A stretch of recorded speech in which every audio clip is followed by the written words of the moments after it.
Hello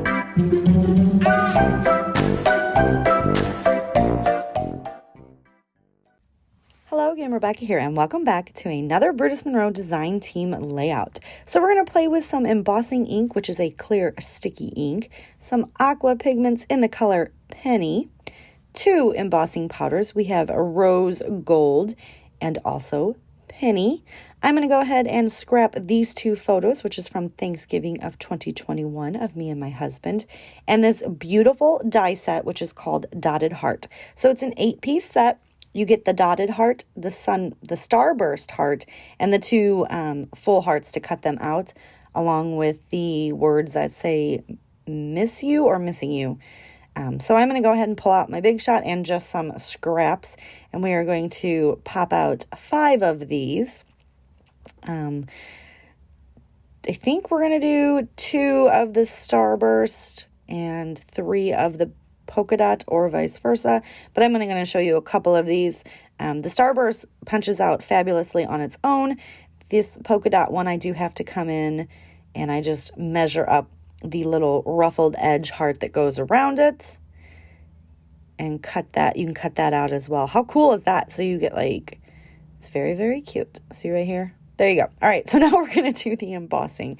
I just take the embossing ink and a white sheet of typing paper, computer paper, whatever you want to call it, and just squish it right down onto the image that I want to emboss. And then we slide it off onto my fabulous coffee filter and douse it in the embossing powder.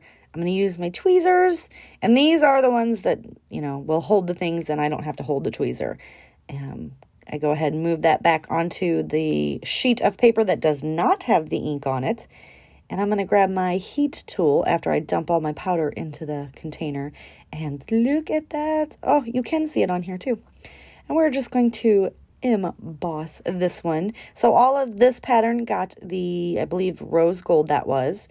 Then we're going to come in and do the dotted one in the penny embossing powder. Same thing, I squish it down. I'm kind of looking to the side to make sure that it's all shiny, because you can see the ink on there, that it's shiny and where you have missed or not missed. And we're going to douse it with the penny. I'm going to pick it up lightly. I did miss a little spot there, but we're going to make it work anyway, because you can only see it when it's on the dark background. And that is the beauty of the coffee filter. Go ahead and clean our mess up and grab our heat gun once again. And oh, look at how shiny it becomes. It's so fun. I love embossing. I should do it more.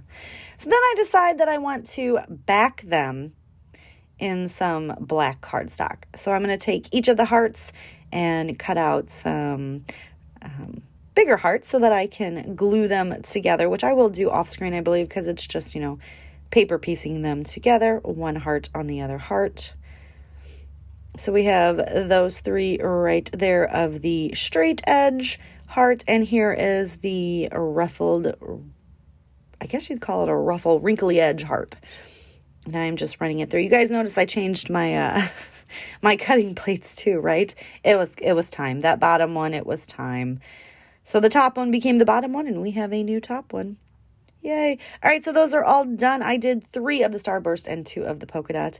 I'm going to go ahead and attach my pictures together so that I can move them as one cohesive unit. It just makes it easier for me. And then I do just take some random washi tape and tape them together so they don't come apart. Now I want to do some fun background. I want to jazz up this background here. It's just a random piece of paper from my stash, but we are going to go ahead and squeeze the aqua pigment right out onto my mixed media mat, get some water, and just splatter the holy heck right out of this background sheet of paper. Now you notice I'm turning it. I have had people ask me before, why do you turn it? I have noticed that the way you're splattering and holding, the paintbrush or whatever you're splattering with, your splatters all kind of, even though they're random, they're kind of uniform if you really do look at them. Like they start to go in the same places, in the same direction. So I just turn the paper every, do some splatters, turn it 1/4, splatter again. And then you really do get all kinds of like weird random patterns, and they overlap each other, and the direction of the splatters are going all different ways, right? I don't know. And in my head, it makes sense, I guess.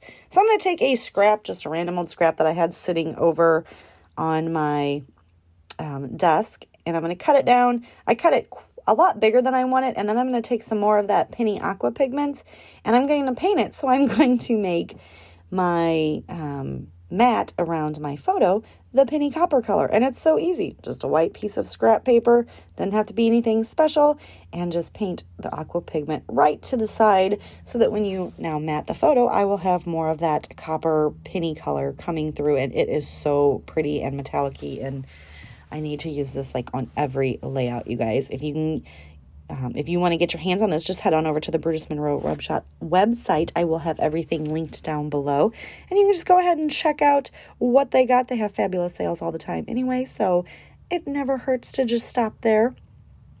So I am going to go ahead and pop that back on. It, I didn't put a very thick layer on, so it definitely dried very quickly. And then I'm just going to roughly take my scissors and cut a little bit of a border. I kind of like the wonky, almost straight, but is it straight cuts when you use a scissor? And it's just fussy cutting. As long as you lock your elbow in with your scissor cutting hand and you move the paper with your non-scissor cutting hand, it works. So I'm going to take some fun foam and pop this picture up. I'm going to cut that up, and I do have different scissors that I use for everything. I've had people ask me that. My Tim Holtz scissors are like my good scissors, and these other ones are just some Amazon ones. Work fabulously, but over time, using it on so many sticky things, they do tend to just become gunky, right? So I just have two scissors, one for the sticky stuff and one for the everyday use. So here are my beautifully die cut and embossed dotted hearts. So I'm going to arrange them to where I like them, and we're going to make some you see me tapping my fingers. I keep thinking I'm trying to not have them line up in any straight pattern, right? So we're going to go ahead and get them stuck onto the page just using some ATG, and I'm going to start sticking them down before I stick my photo down because I have an idea. Oh, we always have ideas, don't we? So I do make sure to put a lot of dry adhesive on these because, don't want them to fall off the page by using subpar adhesive.